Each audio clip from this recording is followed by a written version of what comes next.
колеги, ќе дозволите најпрво да повториме неколку работи, бидејќи тоа е поентата за носењето на овој предлог закон за минимална плата. Со постигнувањето на договорот на синдикатите и работодавачите за покачувањето на минималната плата, се реализира всушност мерката која што директно го помага животниот стандард на работниците во овој исклучително тежок период. Главниот фокус е финансиска поддршка на граѓаните.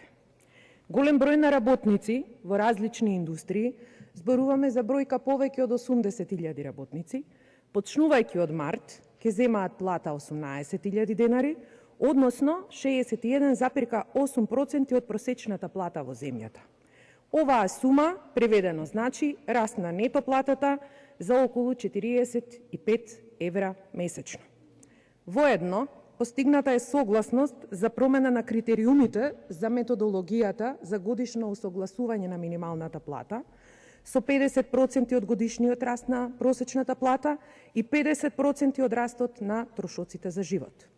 Висината на минималната плата нема да може да биде пониска од 57% од просечната плата, објавена според Државниот завод за статистика. Се очекува оваа мерка позитивно да влијае на сите останати плати во сите индустрии. Владата дава државна помош, односно субвенции на фирмите, за справување со растот на минималната плата, бидејќи токму тоа е и улогата на државата да помага на економските субјекти кога тие се во криза. До крајот на годината државата ќе ја покрие разликата, односно импликацијата од покачувањето на минималната плата ќе се покрие со средства кои што ги има во буџетот, а кои ќе се пренаменат за оваа цел.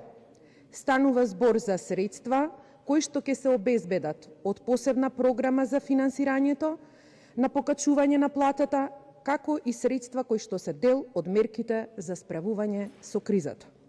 Во изминатиот период од 10 години, од кога за прв пат е воведена минималната плата, немаме намалување на вработеноста, туку напротив, имаме еден постојан нагорен тренд на зголемување на вработеноста и покрај тоа што минималната плата од нејзиното почетно ниво од 8.050 денари, кога за прв пат беше воведена во 2012 година, до денеска континуирано се зголемува.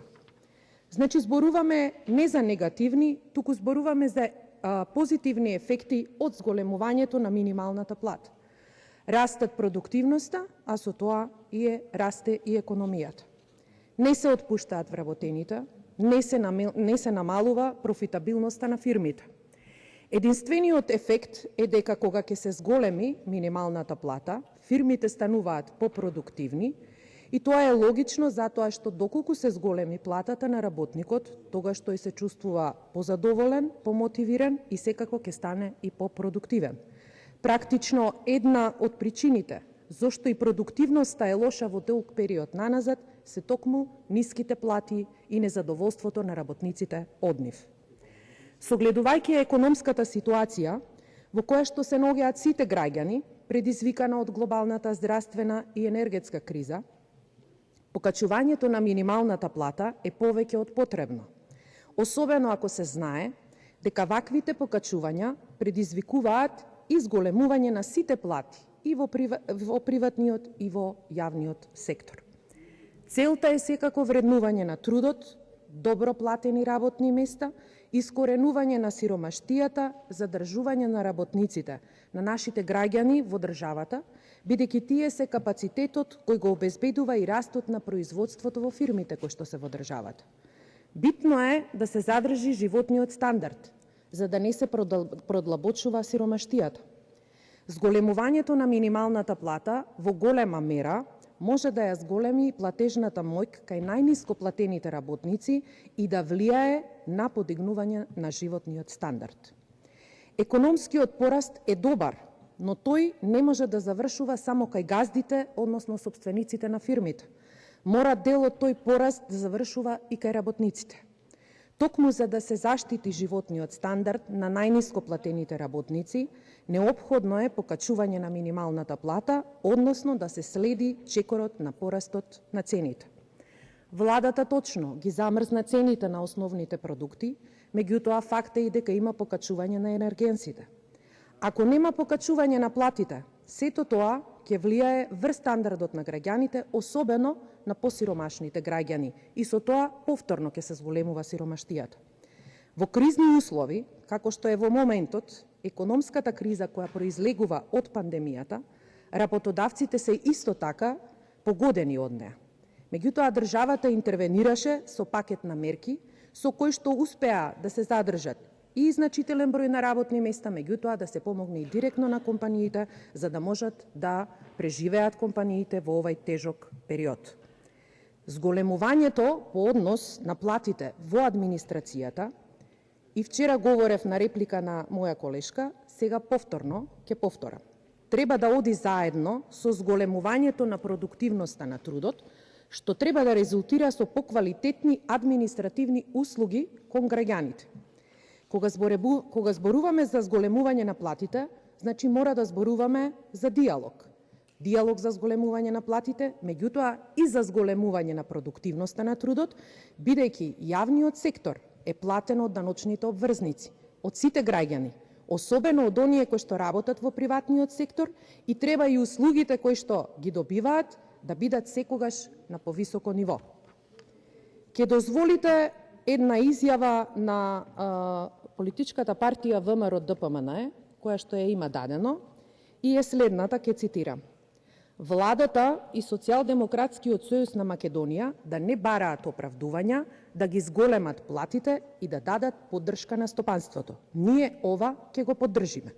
Сите вие, колеги од опозицијата, во меѓувреме ги почнувате вашите говори дека навистина го поддржувате предлог законот за зголемување на минималната плата, меѓутоа дополнувате и други работи за кои што сакате да наметнете дека ќе се направи хаос околу платите во останатите сектори.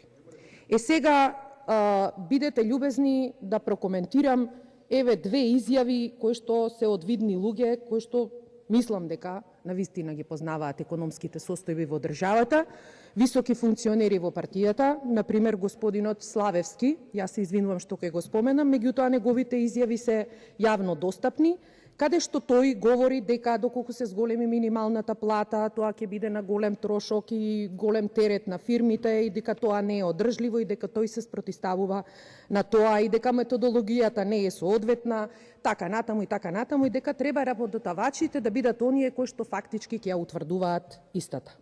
Меѓутоа, синдикатите и поголемиот дел од јавноста во оваа изјава препозна јавна и отворена поддршка, можеби негова, меѓутоа позади него е и партијата ВМРО-ДПМНЕ како сериозен политички фактор во државата за поддршка на работодавачите и крупниот капитал.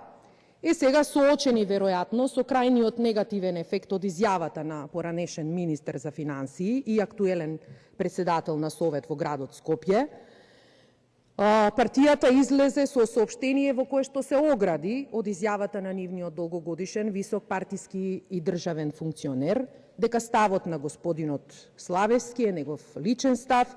Исто така кажа дека во партијата постојат ставови различни на експертско ниво кои што се про и контра растот на минималната плата и така натаму, и тоа е легитимно да го каже партијата во однос на ставот на свој функционер.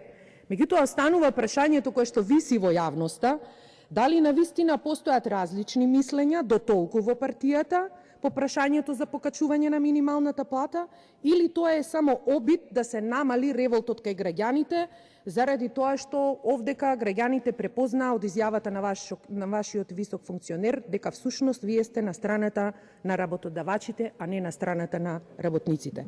За час поскоро и председателот на партијата, исто така господинот Мицковски, во своето интервју кажа дека го поддржува законот, меѓутоа исто така, кажувајќи дека за разлика од неговиот колега Славевски, познат нели финансиер и познавач на состојбите, дека не се сложува можеби на таков начин, очекува дека платите и во останатите сектори треба да бидат зголемени, спасувајќи ги луѓето и секирајќи се за нив, дека навистина ВМРО ДПМН сака сите граѓани подеднакво да бидат наградени. Меѓутоа ние зборуваме за закон за минимална плата, а сето останатото што треба дополнително да се прави е тема на расправа во понатамошен процес. Само ова сакам, почитувани, да ви го покажам на крајот мојот одговор.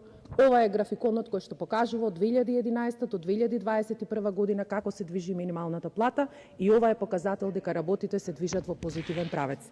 Не дај Боже да биде доволно, се надеваме дека минималната плата ќе носиме овој пратенички состав, закон за уште повисок процент да биде.